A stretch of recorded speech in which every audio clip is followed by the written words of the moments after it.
Hi, welcome back to the Potsmoker's Bible. My name is Zion. I'm the author of the Potsmoker's Bible, which contains the prophetic book of Zion where I get my name and authority.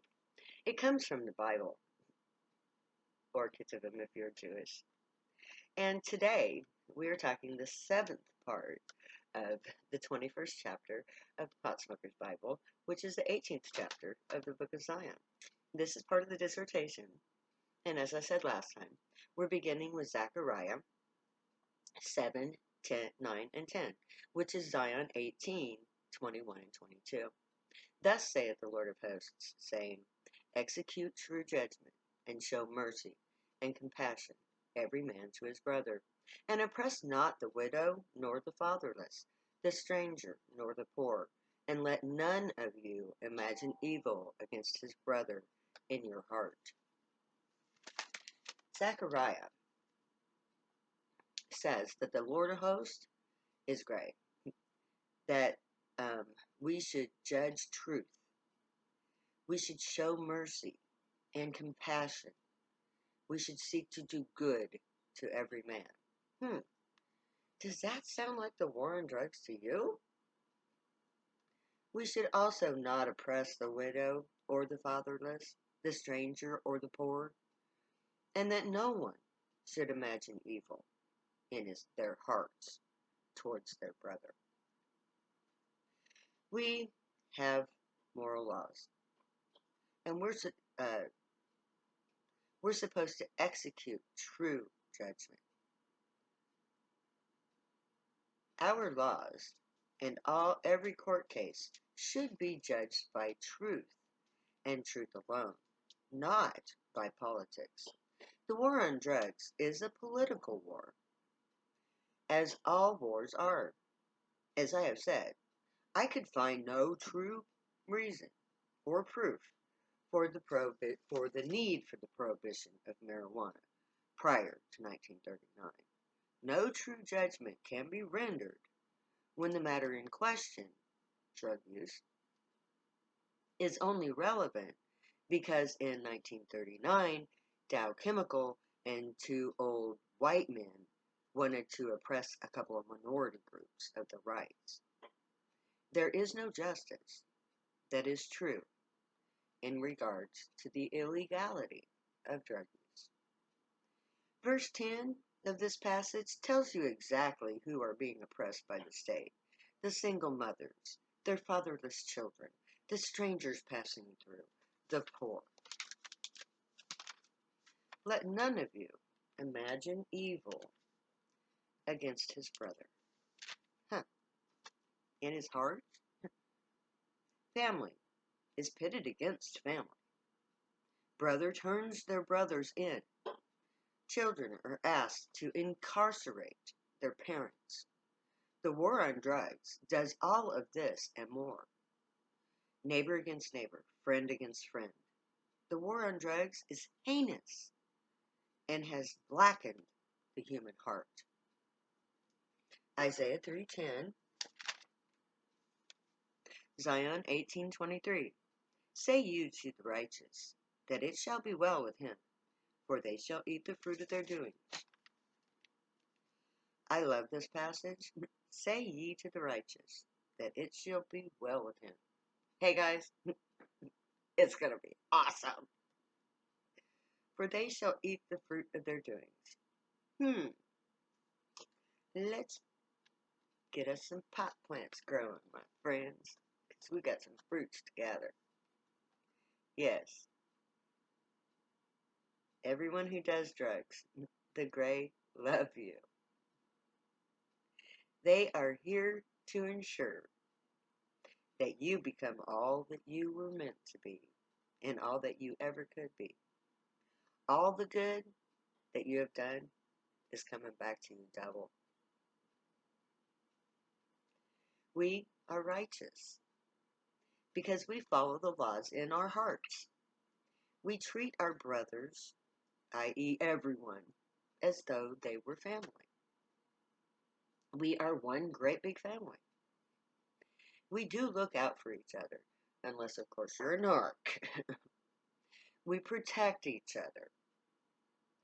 We allow everyone to be who they truly are. That is righteous. That is who we are. That is our happy minority. We are righteous, plain and simple. It will be well with us. We are in the right. We have done nothing wrong. We don't have to let anyone treat us like they do. We can stand up for our rights and our way of life. We have the same rights as everyone else. So we can make our lives better. We can create a better future for ourselves. But we must do it for ourselves.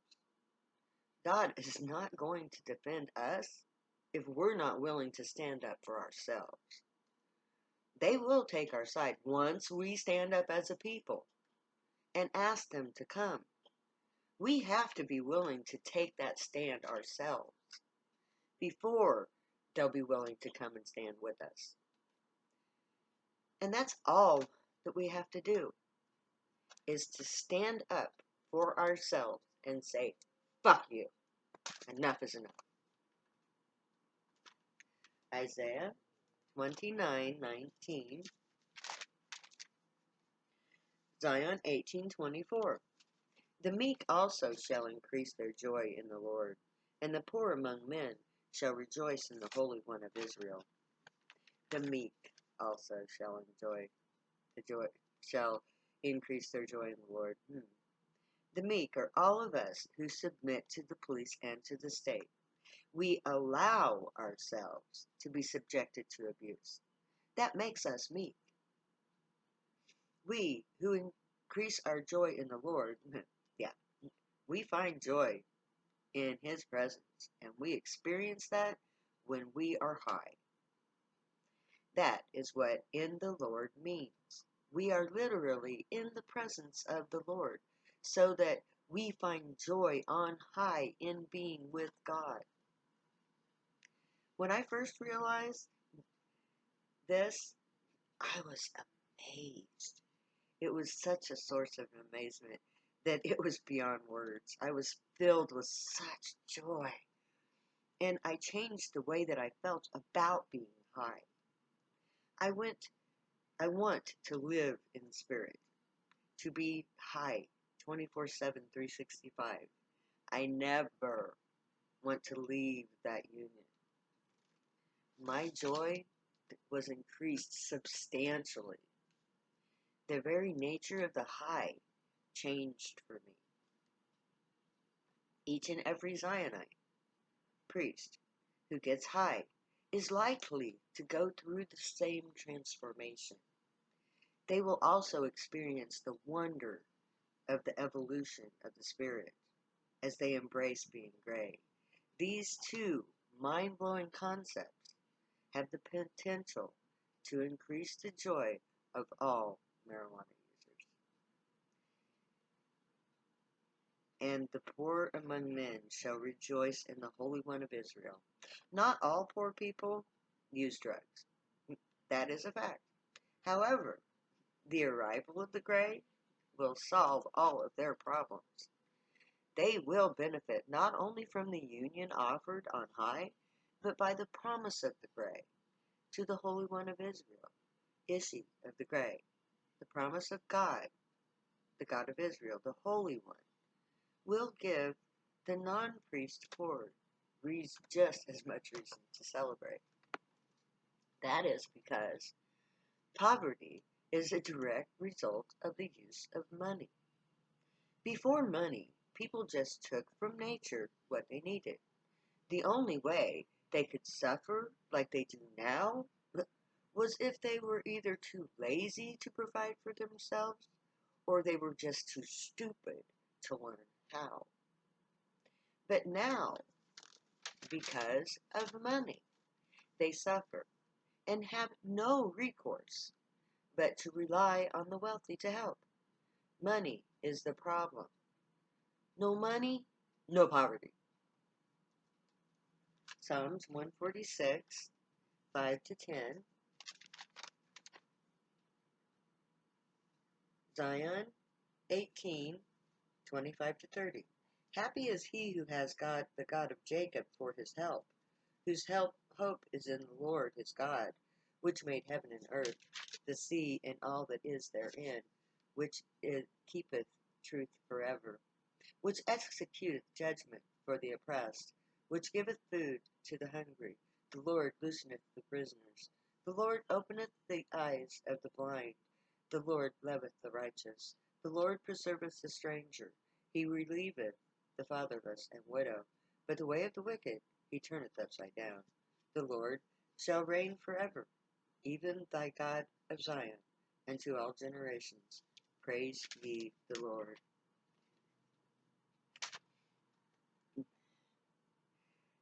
These 5 verses, in essence, says that the people who put their faith in the God of Jacob, i.e. Zion, have reason to be happy.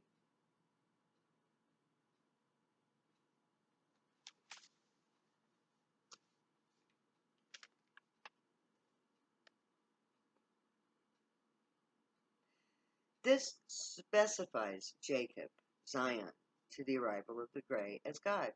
Those who look to the Jacob side of Israel look to Zion. Those of the blood look to Israel. The gray represent both sides of the line of Abraham. But the gray come to Jacob, not Israel. Israel, i.e. the Jews, rejected the leadership of the gray. They take a secondary place to Zion, i.e. Jacob. Zion, Israel, Zion and Israel, all of Abraham's blood. Verse 6 says, I call a human. The gray call upon a planet they didn't make. They didn't make the planet. However, it is possible that the gray seem to have done so to the humans who didn't yet understand science. So I do not believe that the gray actually claim to have these powers, and no, they don't claim to have these powers. That being said, I sometimes wonder that perhaps there isn't a higher level of life, a higher God. I do have a story that happens to speak to that higher power, but this book is not about that possible, unprovable story. This book is about humans and gray. This is a physical level book. It's not about the higher powers. I will in another book tell the story of Earth as I have heard it from within. So I do not believe the gray created Earth. That is the province of another level of reality. Verse 7, which executeth judgment for the oppressed. When the gray come, they come as at the request of those who are oppressed. They are invited to come into our world by the poor and the oppressed. In other words, the gray aliens will not come to Earth uninvited. They are not here to conquer or kill or control. They will come only when invited to do so by their human children. The Lord openeth the eyes of the blind. The gray have already advanced our own medical knowledge enough to help the blind to see. The gray have healing technologies far in advance of ours. If we can ourselves help the blind to see by our methods, what kinds of healing do the gray do? Well, I know that I am very healthy. I myself can heal in the same way Jesus was said to heal. That ability comes from the gray. That knowledge is ancient, and in human form, it comes from the East, the art of Reiki. I use this ability. The gray use no other. Now, I'm going to stop there today, I'm going to stop there this time so that we don't go over with our time. And I'll pick up where I left off next time. May the gray watch over you, guide you, protect you, and keep you all from harm. May you always be worthy of him. Keep your thoughts, words, and deeds good, pure, and light. Know that I love you all. Stay happy and high. Later. I'll never say goodbye.